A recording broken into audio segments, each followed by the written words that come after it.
Hi, welcome to Naynay'S Kapaesh. I'm your host, Kapaesh. This is the founder of Naynay'S Kapaesh, Miss Naynay. We will be going over couples, relationships, and breaking down behavior, emotions, anything else? Mental health. Mental health. Welcome to Mental Yes, Health awareness month. Awareness Month.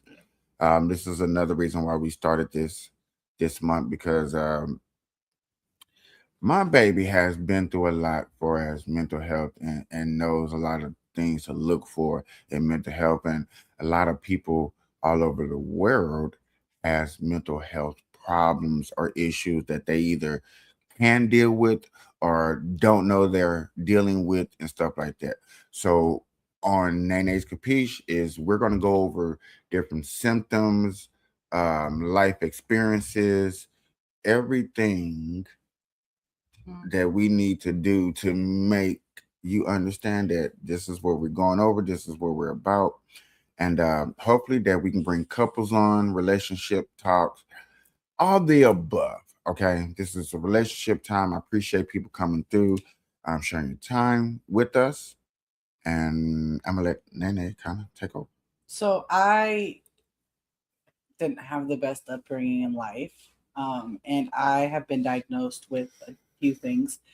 I was recently diagnosed a couple years ago with borderline, which is something that to me is very looked down upon, and it's a hard thing to live with. But for me, it's really hard because people don't understand that I'm not a broken person, and I'm healing, and I've been in therapy, which I am like all for therapy. And I wasn't always like this. So for me, I think that explaining and going into understanding of what borderline is and to explain how people with borderline's brain works is necessary because we are looked down upon like we're like some crazy people, and I'm really not. I just deal with things differently, and my emotions are a little bit different than how a normal person's brain works. So that's mainly what my whole thought process on bringing up mental health. And I started my that's why I wanted to start my show, was because I wanted to explain mental health, because I feel like a lot of us get looked down upon, and I'm not very happy about I do understand you not being happy by that. For people like me that don't understand other people's emotions for as symptoms, like I can read body language just like an average person. Average people, we read. You can read the four normal body languages: happy, sad, um, depression, and anger. Those like the main ones that are very easy to pick up. You notice it, you see it every day on an everyday basis. But it's the in between emotions that you see that you don't really pay attention to that we would like to address from here on out, ladies and gentlemen. Um, One thing I would like to let you know in this process, I will be learning just as well as you. Okay. So don't feel like you're watching this and you're out of place and you're not learning something. As you learn, I learn too. Me and you are going to be learning together. I need to scoot over this way just a little bit more. There you go. Also, I want to bring this up too.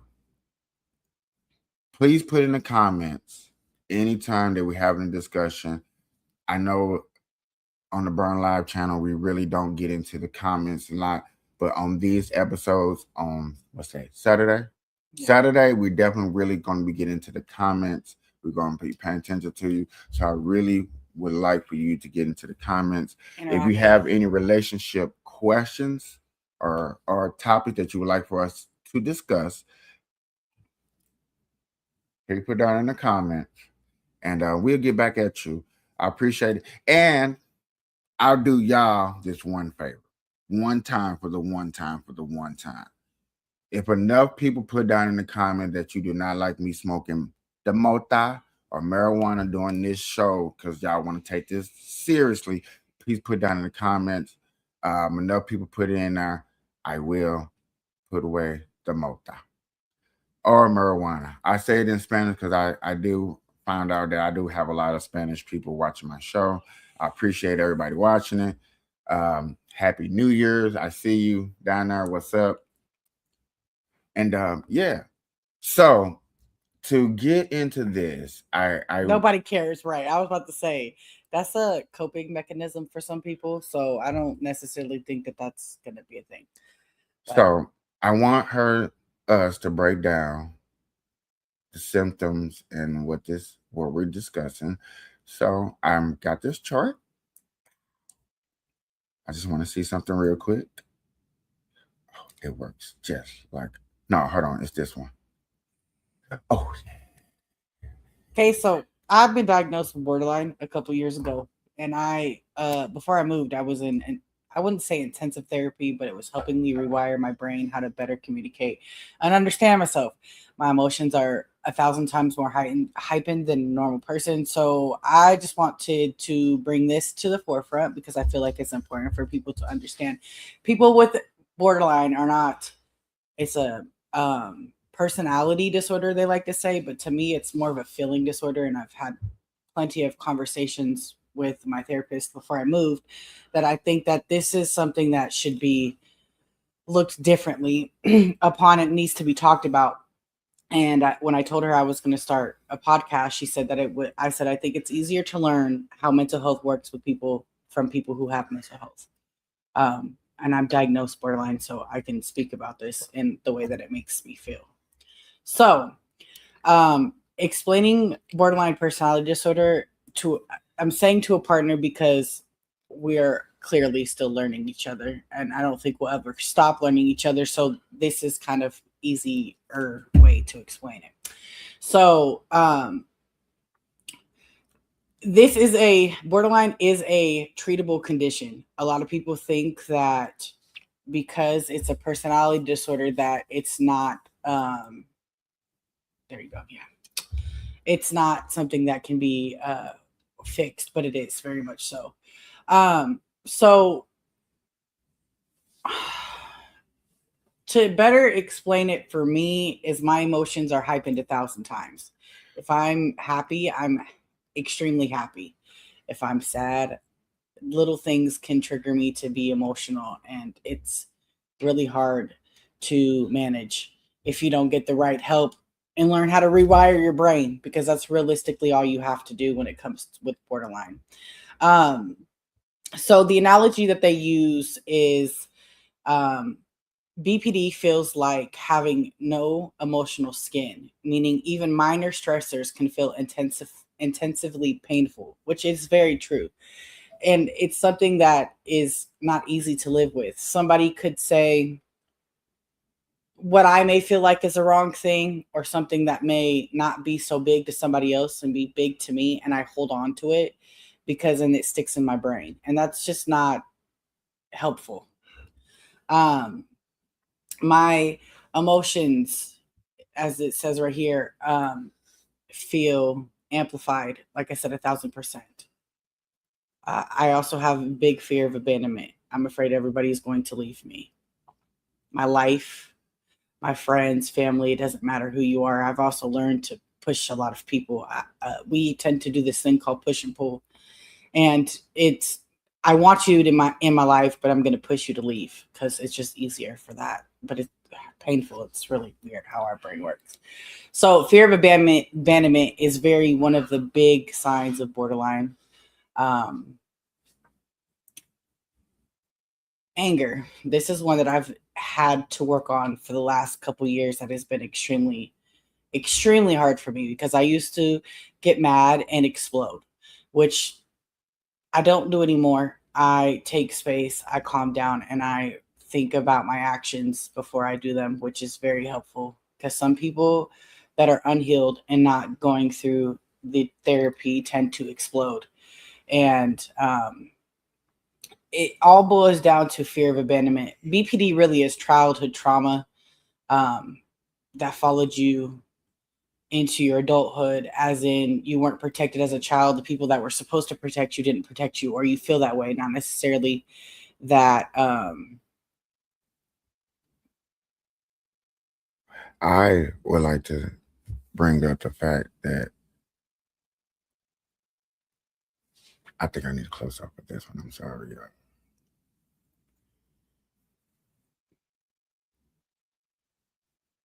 One thing I would like to really break down and talk about is speculations, because speculation comes from that uh, abandonment issues. And reason I want to say speculation is because everybody speculates. Everybody, let's put it out there. But think about how you personally speculate, and think about and try to imagine speculating 10 times as much as you already speculate. When you think that person don't like you, you like a person, oh, he don't like me. Think about that 10 times as much. Like, damn, to the point he may not like you, he or she may not like you, or they're disgusted of you.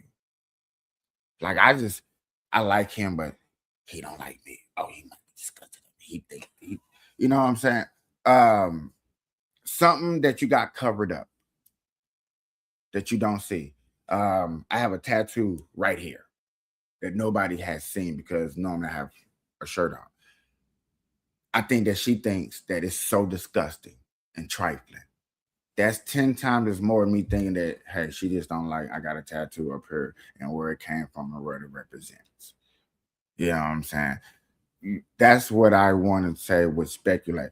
People speculate, and I feel like that is the most chorus things to spread people apart, because speculation is you arguing with yourself. If you cannot sit up here and agree with me and say that you have not had an argument with yourself, putting yourself in somebody else's shoes, arguing with yourself, saying, hey, I'm going to go have this argument with this person because we having a disagreement, and you're already thinking about how the conversation is going to go. Right there. Thinking about how the conversation is already going to go. You already got your words together. You know what I'm saying? You already know what they're going to say. So when you get to the disagreement conversation, you already what? Expecting this person to say something. So when they say certain things, guess what? You are triggered. Speculate. I just know he gonna say this. I know she gonna say that. I know she gonna say, I don't never tie up my shoes, and every time I go outside, I'm tripping. And then you don't get the conversation. I agree. I think that that's very common What is for common? ADHD. Speculating, and just in general. I mean, that's the thing, is a lot of this stuff is intertwined with each other, and they're just now starting to put it together. They think of things beforehand, and if they hit a spot they are unsure of, then it becomes, yeah. I mean, that's true. I don't know. I'm under the influence with a little bit, with a light study, that most people's trauma, and I'm not talking about all substance, just talking about more in this area of this trauma, comes from actually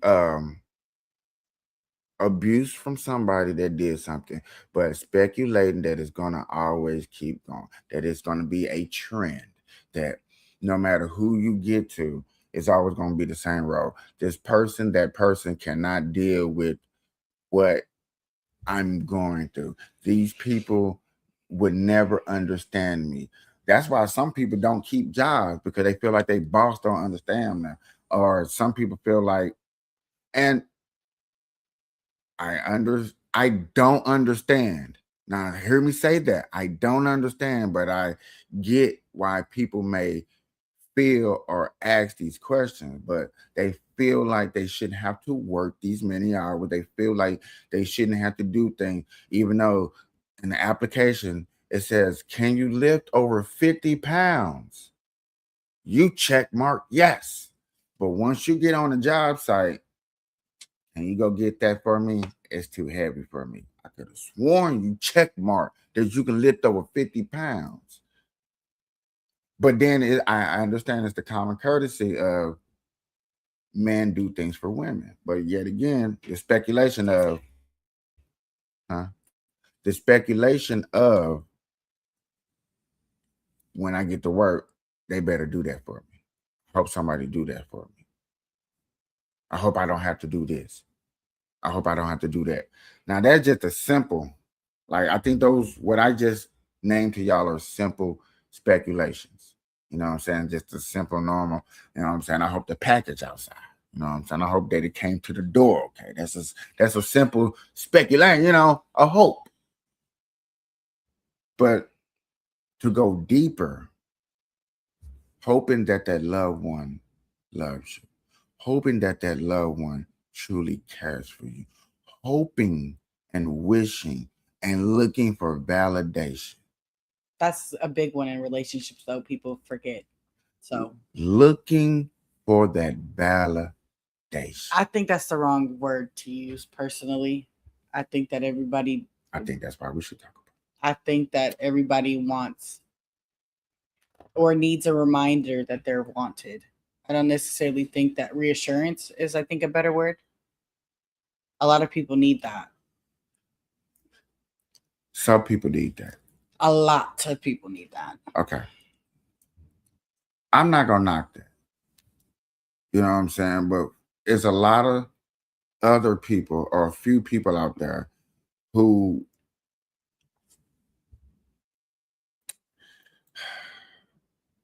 you know what, Doc? I'm saying. I mean, you know what, Doc? I don't know where you at, but I guess we forgot to do this.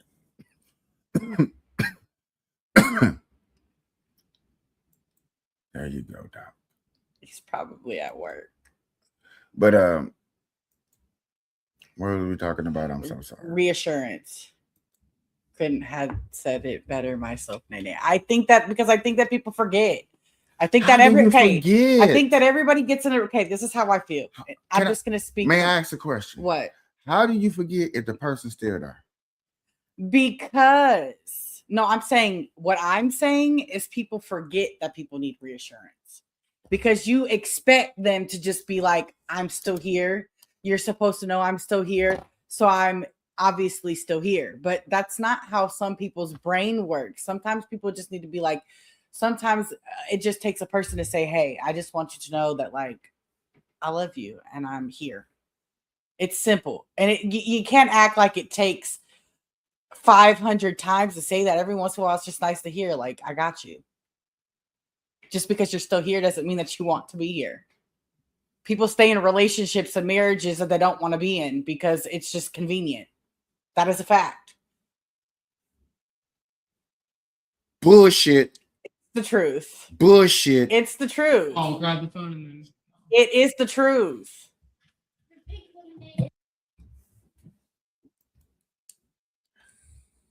Sorry for cussing. It's the truth. You've never stayed in a relationship you didn't want to stay in for real? No. Okay, well, I have. So it happens. It does happen. For convenience. People stay in relationships for convenience. Well, it's not only convenience. Sometimes it's the benefits that you get from the relationship. Sometimes it's uncertainty as to what comes next. Right. Sometimes it's, the way the person makes you feel versus how you think that you would feel without them. Like, there's all kinds of different things. Okay. But one thing set in stone, period, point blank. You have to, and I don't care if this is 5%, 2%, under 10%. You have to at least like the person. Not necessarily. No, absolutely not not. necessarily. Hold on, here, KP. So when I first met my wife, her father was driving us around town. He specifically stated the only reason he got with a young lady was because she had a home and he had kids that had no home. He didn't like her. He didn't even want to be with her in a physical nature, but he did it anyway because he knew this lady would fall in love with him and it would provide a home for his kids. And that's how twisted this world is sometimes. And they are, Okay. you know. It's true, babe. I hate to say it. I hate to say this. No matter how you look at it, when you add and subtract and multiply and divide and do all the mathematics and you put that line at the end of the day, guess what? You have to somewhat like the person. Ooh. You have to, even if it's a quality or something, guess what? Okay. I'm And guess telling what? you, there are some people that I will call shit on a bull every person that you bring on the panel. You've never been in a relationship. I with somebody can't you bring like. her father on the panel because he passed away. Oh, Jesus But I'm Christ! telling you, thanks to bring them up. You've never been in a relationship with somebody you didn't like. If I don't like you, at least like You're different though. He's different. he's a weird one. I get that. He's a different breed though. bro. If listen her, lusting a person is under like, and I get it. And I get You it. like their body. And I do lusting over understand them, that I may not have no intentions, no impulsive, no way of taking it to a next level. I don't even want to touch you. I understand that them percentages and those people are out there, and I get it. You know what I'm saying? Hey, look, in a desperate moment, you know what I'm saying? Use because I done heard the stories. Don't get it twisted. I'm not gonna sit up here and act like I never heard the story of a person saying, "Man, I got with that girl. I couldn't even stand. She was butt shit ugly." I done heard a person say she was butt shit ugly, and I got with it, and I get those, and I get that. And guess what? I still told them. What? You still had to like her to go up in there. You like to something. And guess what? And guess what he did? He was like, she was. I don't care how ugly she was. It doesn't like that's the thing I'm trying to get you to understand you is don't sometimes like the somebody factor to have intercourse with them though. Sometimes the factor isn't what the person looks That's like, how the person acts. That's what you pay a prostitute for, and I get that, and I understand that. But guess what? That doesn't mean that they like them though. Yeah. It comes to me. Listen, her and y'all be talking about I don't deal with emotions. Y'all emotionless because I'm stating a fact that no matter how y'all looking at it, an emotion has to be involved. Period.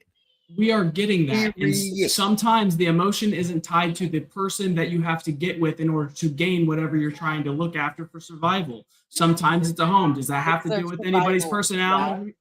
No, I'm serious. But that doesn't mean you like them. You're just trying to survive. Guess what? And you like surviving to those people that do that. Guess what? You end up still doing. Guess what? What?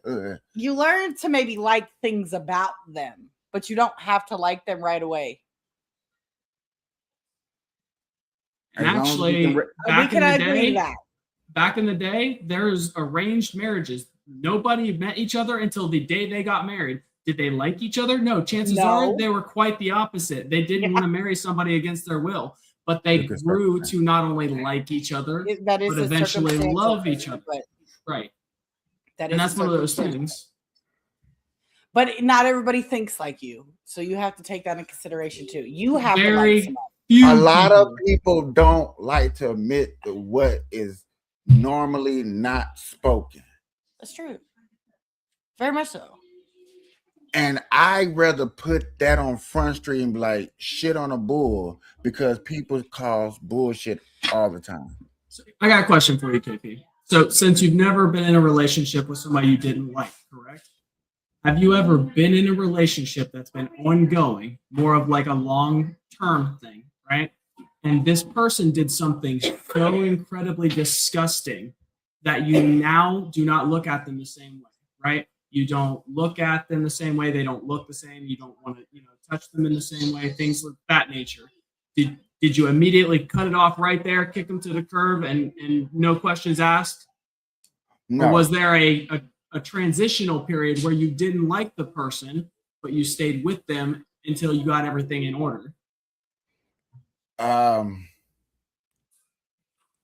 lied to myself and said that certain things I did like, but yet again, I knew deep down inside I like this person. The things that they said to make me disgusted of them, true indeed, and I'm admitting that, Yep.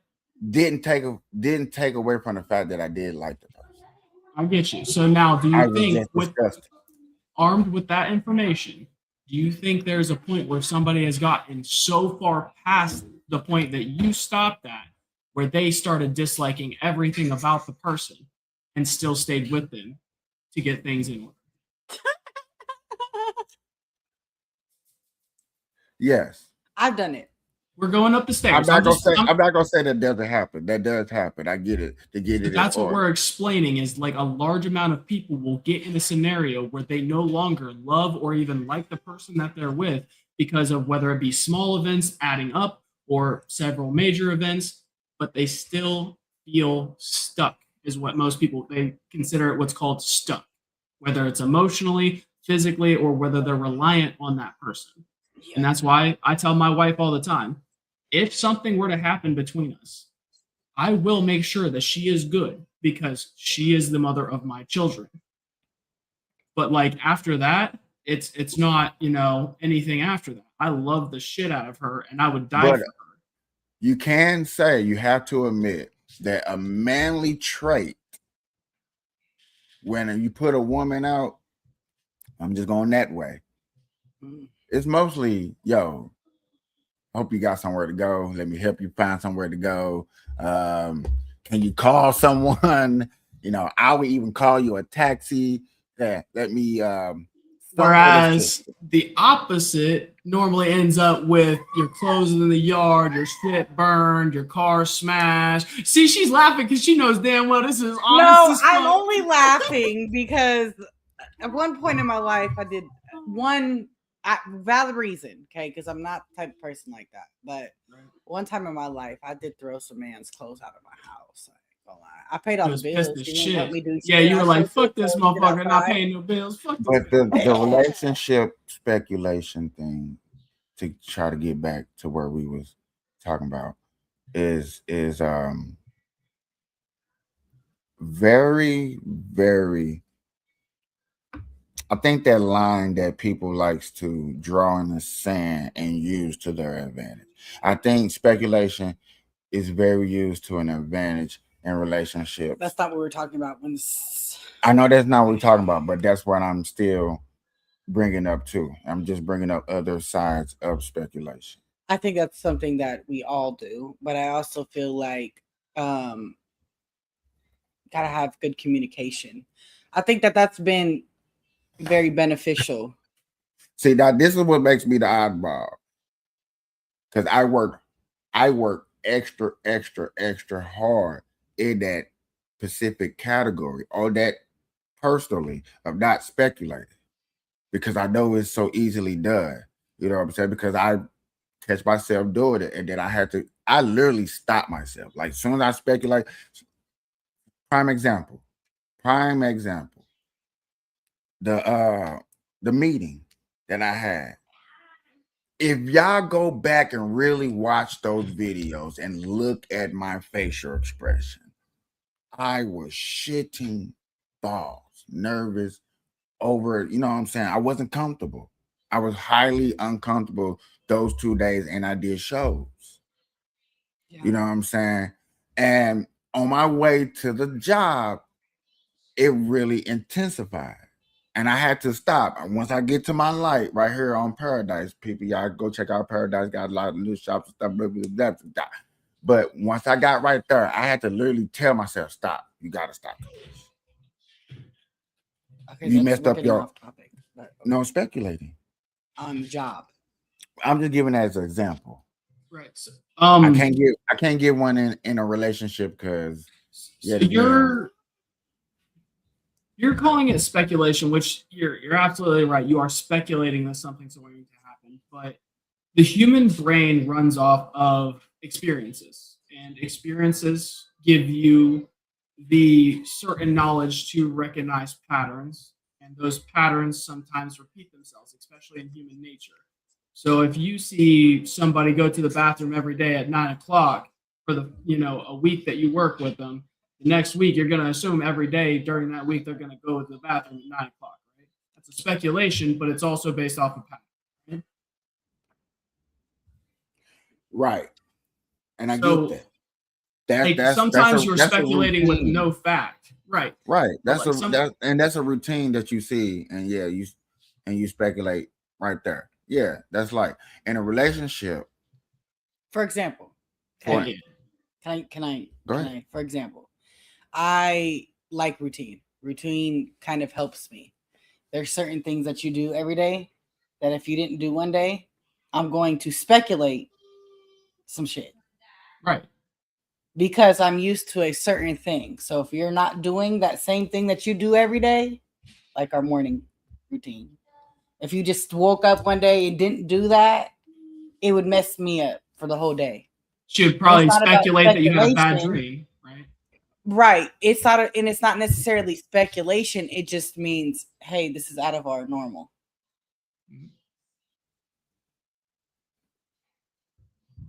Okay. So if you stop doing our morning thing, I'd be like, what is going on? A good thing I like to do is if I do something different, like, hey, I'm not doing this because, I feel bad, or I'm not trying to communicate with you or something or other, whatever I'm not doing that day, especially if it's routine. Hey, I just don't have the time, so I'm skipping this step of our routine. Something like that. It'll put a lot of ease on somebody who would normally be like, oh, that's not the right pattern. Is he okay? Because like I've said, we started off talking about borderline. My brain is wired different. So if you do something, let's say my morning is because I sleep later. I'm always sleeping later. But so if I don't get my normal thing, it's like, whoa, do you not love me anymore? And it's not because I want to feel that way, because it's not how I don't want to feel like that, to be honest. It's just how my brain works, unfortunately. Isn't that wired different? I'm sorry. Isn't that a symptom of BPD? Is rejection sensitive dysphoria? Is that what it's called? We have fear of abandonment, and then we also have this thing called splitting, which is very messed up because it's black or white. If you do say, it could be the smallest thing. So you say something and it's going to stick with us, and I'm going to see you as an evil person. I love you to death. And then we also have favorite people. So like I have two favorite people. Their birthday is the same day, which is crazy to me. But my two favorite people, if I feel like I'm off with my partner, which always tends to be one of our favorite people, it's going to make things difficult for us. But the thing is that people don't speak about is people with borderline typically were raised on survival. We've had to survive. Our parents didn't, or whoever the case may be. I grew up in foster care, so my mom and dad were not present in my life for majority of my life until I was a teenager. So the people that were supposed to protect me didn't protect me as a child. And that's kind of where it gets to. Borderline is a trauma-based. It's not a, this is what I had to talk to my therapist about. It's not a trauma.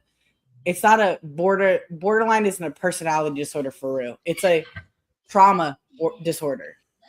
So fear of abandonment. My parents left me, even though it wasn't their choice. Now that I'm older, I can realize that it was kind of out of their ball court. But that is a fear of abandonment is one of the biggest things. And one thing that I've noticed, because I used to fight or flight, it's part of PTSD, but it also is a part of mental health in general. So I dissociate now, and I used to not be like that. I used to just scream, yell, and cuss you out. But I realized that doesn't get you anywhere. But neither does this dissociating. When I get upset, I walk away. So, and then I don't revisit it, which is something that I need to start doing in my everyday life. Is I can't just, if there's a problem, I can't just walk away and not talk about it. Because guess what? That problem's still there. Something I had to, like, obviously I don't have BPD, but I have had issues with controlling my emotions in the past. And something that I always did was I ran away from it rather than confronting it. Now I'm quite the opposite. I confront things, but there's certain things that I know it's not going to go anywhere, right? So it just it's a confusing thing to know that like everything that you're feeling that I've felt is like heightened. It's sending you into a fight or flight, and like it's kind of crazy to think because I know how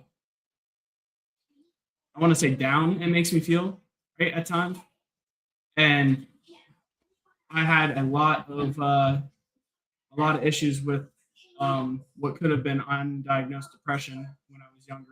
Felt very alone. So, and that's another thing is like, like I said, borderline is just one. I've been diagnosed with numerous things. So I have all of these things. My brain is chemically imbalanced. So depression for me looks different than a person that doesn't live with that. And I also have heightened emotion. So depression for me looks like I don't get out of bed. I am very grateful and thankful that this one I have said, like, look, these are my habits that I have been doing for the last 3 years, and I need to make sure that I don't do these things. And I think so far since I've moved, I've been doing a lot better on some of the things. I could do better, of course, but I mean, I haven't known you long, but like I know that you're a good person and that you're good for him. I've known him long enough that like not much changes that man.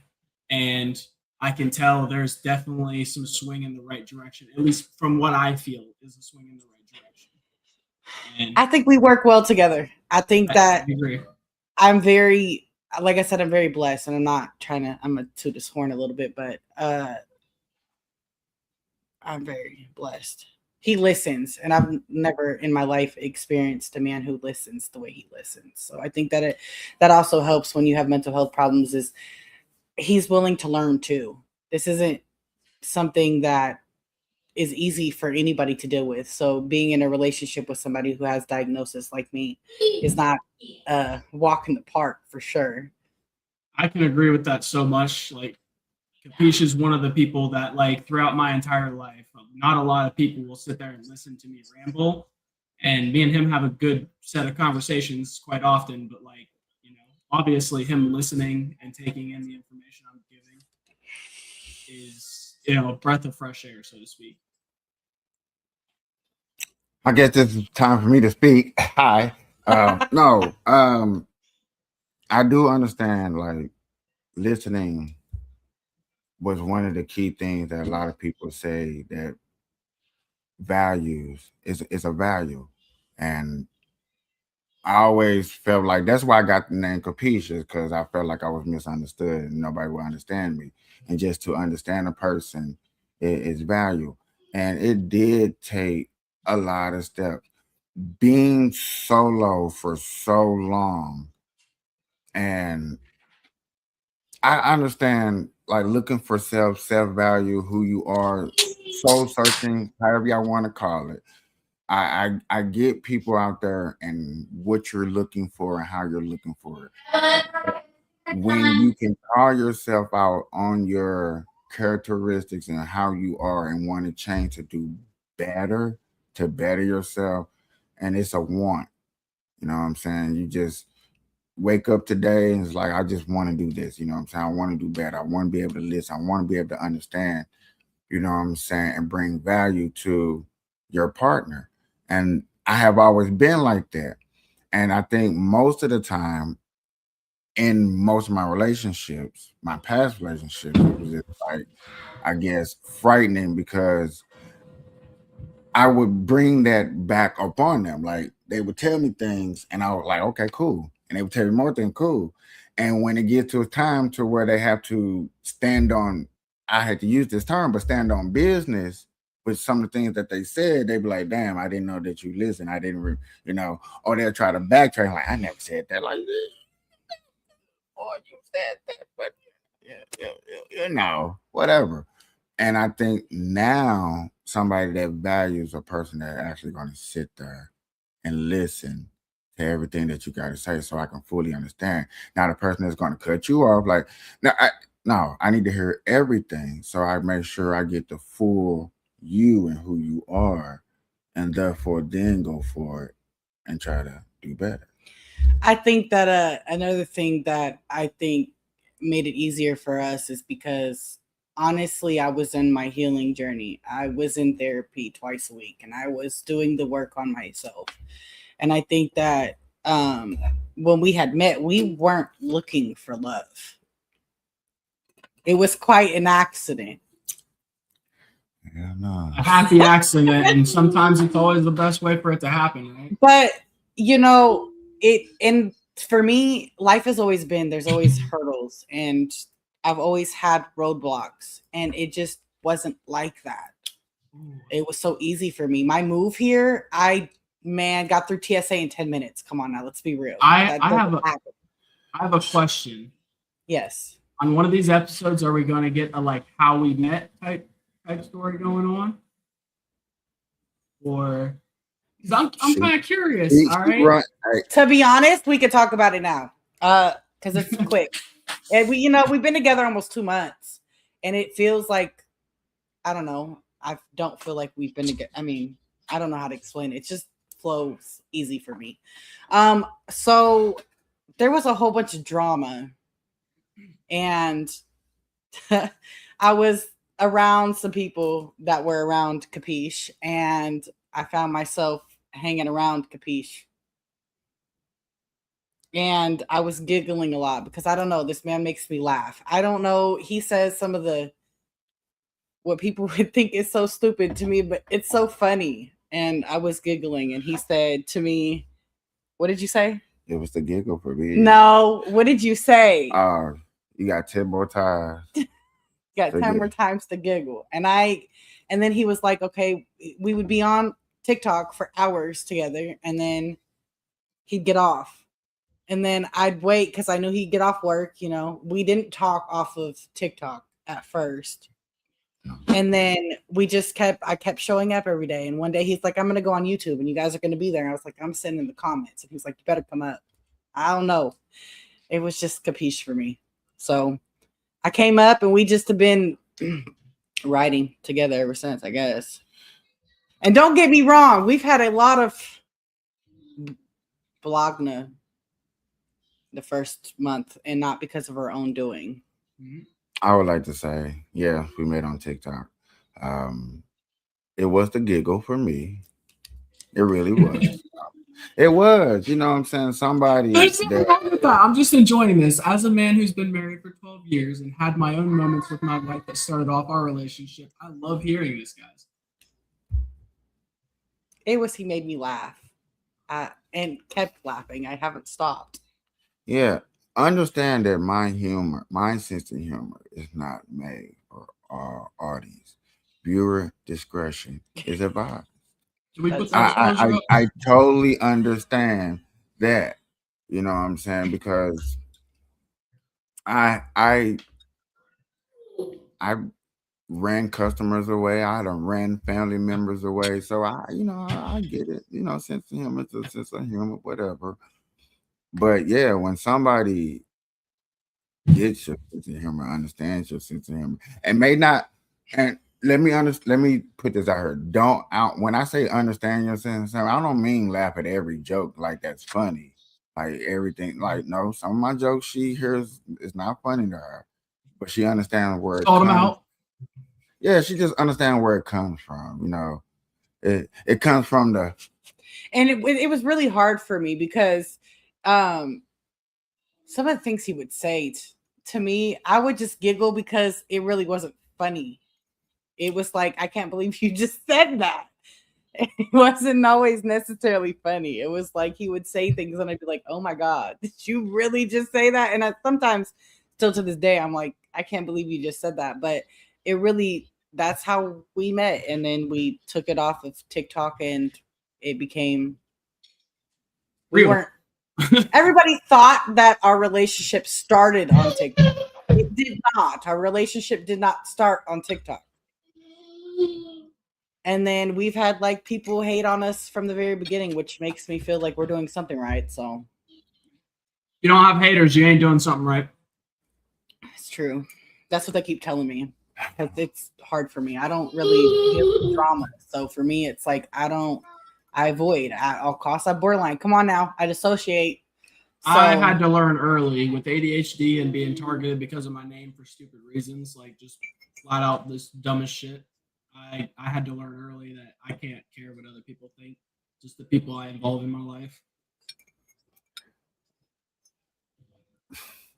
To be honest with y'all, actually taking stuff that I learned in the hood and applying it to strangers was just so easy. I don't know you people. I really don't have to put no emotions into it. And I get to call you whatever type of animal or desktop or whatever my brain can think of. Oh yeah, it's Imagination Nation. What was that thing? Imagination. station. Yeah. Station. Yeah. I could just I'm like a reading rainbow book over here. I could just imagine anything. And I can call you that. I You know, and so yeah. kick ass reference, all right. For any audience that don't know that reference, go look that shit up. Good stuff. I don't know, guys. I think that I also think that people with mental health in general, it's so looked down upon. This is why I wanted to bring this to the show, because just because my brain is wired different doesn't mean I'm not a good person. Yeah, I may take things a little too much I probably shouldn't do, and it doesn't make me bad. And I think that was another thing. I was in my healing journey. I was in therapy twice a week, and I was doing what I needed to do. For borderline, they have DBT classes, which is how you rewire your brain and to understand that you can accept things even if you don't like them. And that was something that I had to go through. And to be honest, I have stayed with people that I don't like, and I had to realize that it's okay to walk away from people that you don't like. And that's persons, places, family, friends, it doesn't matter. You don't always got to stay stuck. You're not stuck. And I think that I had to realize that. And then when me and Kapaesh met, things just flew so easy for me, which was easy for me. I want to say this bit. One thing when I used to deal with other people, they used to announce their symptoms of what they had. What I used to bother me was the fact that they used to always bring it up when it fits them in a discussion or they did something that was abnormal. And being around society when you have to deal with everyday life and you got a person that can bring up like 151 different symptoms that they remember that the doctor gave them because they did something, their actions, you know what I'm saying? It was hard to deal with society. I think society now where it's more information is easily more spread. People can go look it up, people can go figure it out. It's easy for a relationship, somebody, because y'all got to think about before the internet was really exploding, the cell phone was popping. Like go back a little bit. When somebody said they had this, a person was looking at you like, "What is that?" And they really had to go do some research. They do diligence. And go to the library and pick out a book and read it. It was different. Thank you. So they didn't have people on the internet talking about, "Hi, my name is Ted and I got this. Hi, my name is Bob and I got that. Hi, my name is Sarah and I have this." With so many people and their testimonies of, you know what I'm saying, of these symptoms so people can learn and get a better understanding. You would think society would get better and get it, whatever. I know that's a different topic or subject, but yet again, with all this information out there, I think that does help. And I like the way I like the way you just said testimony, because to all due fairness and all due reality, I have a story to tell. And I think that I can only say it 1,000,001 times. People with mental health that are aware of their mental health cannot use their mental health as an excuse. And I used to do that. Well, I act like this because I have borderline. That's not an excuse to treat people that way because you have borderline. You have free will and you have the ability to understand yourself, and you're supposed to use them. So I think that was something that I think that everybody needs to understand, that yeah, you may have issues, but bro, you're the one who can control yourself. You have self-control. And when you try to take and put everything on your mental health and blame it on that, it's not fair. And it's not fair to be, I acted like this because you said that to me. And a lot of people do that. And it's not the other person's fault. It's your reaction to what may have been said. And I think that when this is another reason why, because I feel like people need to be accountable for their actions. Just because you have mental health does not mean that you are not accountable, does not mean that you cannot be accountable. If I do something and it hurts the person that I love, I need to be accountable for that. You need to apologize if you do something. Just because you have mental health doesn't make it okay to walk around here acting like your shit don't stink, because it do. Sometimes worse. I definitely would agree with that, because I know some people out there, you know, I'm not gonna call your names out, but you know who I'm talking about. Hopefully you got better. Congratulations on your 6th, 7th, 8th child, I think it is. Speaking of getting over mental illnesses, I heard that you denounced Trump. Sorry, that was a joke. I'm sorry. I shouldn't have done that. I'm sorry. I love you. I'm sorry. It just hit me all at once. I'm sorry. It's all jokes, I swear. Even Money said, was the gas prices too high? That got me, dude. I was laughing my ass off when he said that shit. Hey, I'm trying to go in a good direction. I'm trying to do something right. You know what I'm saying? I think doing that live was a good start in the right direction. People are just gonna have to take me serious. I know a lot of people out there are gonna look at me and be like, "What? I can't believe it." I had nothing to do with it too. I just want everybody to understand. I was in shock. I thought it was a joke. It clearly was not. I did at first. I just want people to. I was like, this man joking, I just want right? people to really watch the content and then, you know what I'm saying, judge for yourself or whatever. I'm just gonna cover the news on politic days like that. But today is more about relationships, so I'm gonna stick to relationships. Do you have any advice? Do I have any advice? Yeah, of dealing with somebody with mental health. For one, if you don't have patience, I don't know. That's something I have to learn how to explain on a meter situation. Because patience is a virtue. Patience is different levels, but I don't know. For me personally, let me just put this out there, because a lot of people will probably watch my content and be like, "Oh, he blows up." It takes a lot, and I'm gonna say this one more time. It takes a lot for me to blow up. I'm personally am not wasting no anger issues, energy over something that I can just sit there and talk to you about. And if, as like she does, she walks out the room, so that really helps. I ain't gonna lie about nobody else. She up the room. Oh shit. It's just like, okay, shoot, she's gone. Shit, I'm gonna yell at myself? No. We don't have those issues because And then when she comes back, she talks about it. We talking like, okay, cool. But I have to go collect my thoughts before we have a good. conversation. That's a normal thing, even for people that are neurotypical, that don't have no chemical imbalance. Like, I was taught that by my grandparents, because my parents obviously weren't together. So, like, how the fuck they gonna teach me about marriage, right? So they always taught me that a few simple rules when talking with your partner. Always understand that you both are trying to have each other's best interest at mind while sharing your own feelings on the matter. The second one, take 5 seconds in between your partner ending their sentence to think about what they said before responding.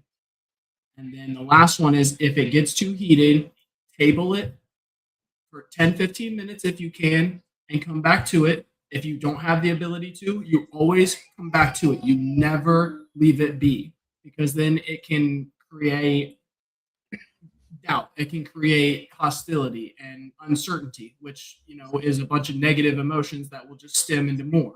If you go through that, because I don't go through that. I feel like another thing that I was told, and I think that this has always helped me in my relationships, is you have to remember that the problem is a problem.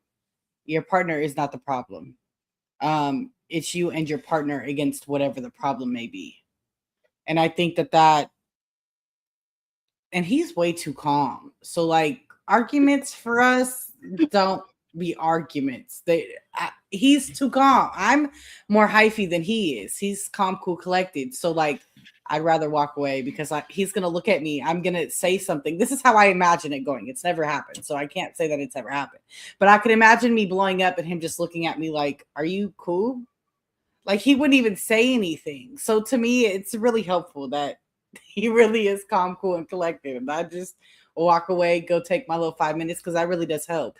5 minutes really does solve a lot of problems because I take the 5 minutes and then I come back and I'm like, hey, so this is what I'm thinking. And the one thing that I have really enjoyed in our relationship is I'm like, hey, I would like this. And you're like, that's it? What do you mean that's it? You're not going to fight me about it? No. Why? If it's not gonna hurt nobody, like okay.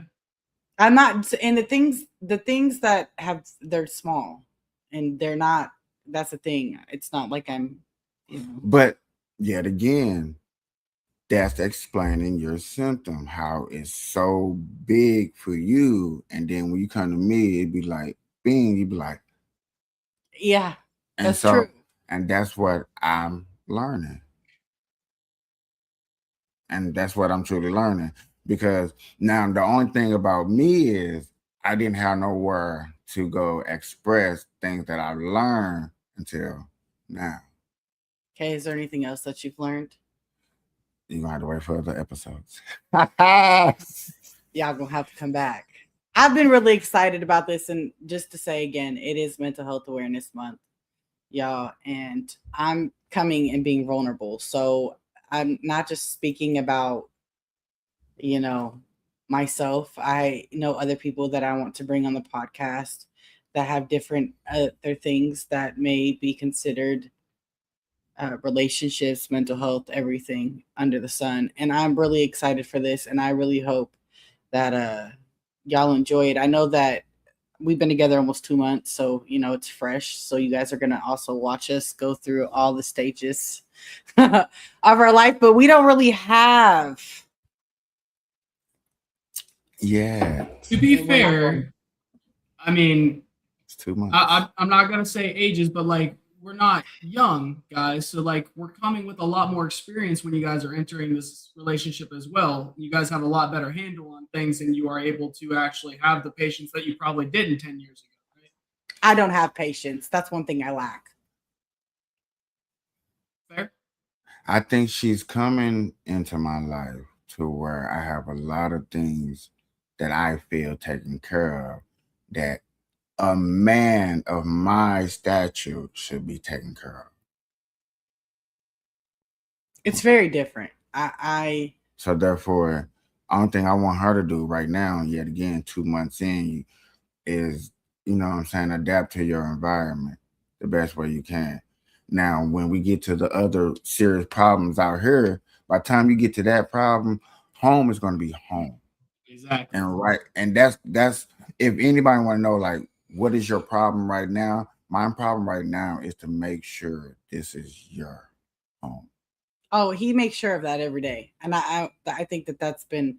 Is there anything we need, or he'll be like, I've heard little discussions going back and forth of, oh, I'd rather have this. And, oh, okay, we could do that. We'll move this here. You know, little things like that, especially before like your shows. Little things like that, like it shows that he has the willingness and he wants it to be, like he said, a home, but like a safe space, right? Almost like, you know, a lockdown safe house, right? And I think what I'm not used to that. I don't think I've ever had. I'm just gonna put this out there. It take eight doors to get out, 8 keys. Yeah, so like that. So lockdown is definitely what I'm trying to put down. Yeah, like it makes me feel a little bit better because like here, unless you break in the window, and at that point we have, you know, you gotta. It's bars. You can have some issues. Is there? Yeah. Oh, I didn't even realize that. See, because I ain't been on that side of the house, but it really has made it a little bit more easy for this smooth move, I guess, so to speak, is because The transition, right? yeah, the transition. That's what I was looking for. Yeah. Is because if there's anything that he told me yesterday, I was like, what am I supposed to do? And he's like, babe, go rearrange the cupboards. And I'm like, wait, what? Like, to me, it's the little things that he's like, I want you to make it home. Whatever that looks like for you is what I want. And so I know here pretty soon I'm about to re-enroll in school and I have some things that I'm about to get started. But right now I'm just enjoying and understanding that I have a home. And with that, ladies and gentlemen, good morning, good afternoon, good evening. Anytime that you're watching this, we do appreciate the time that you spend with us. And with that, we would like to say,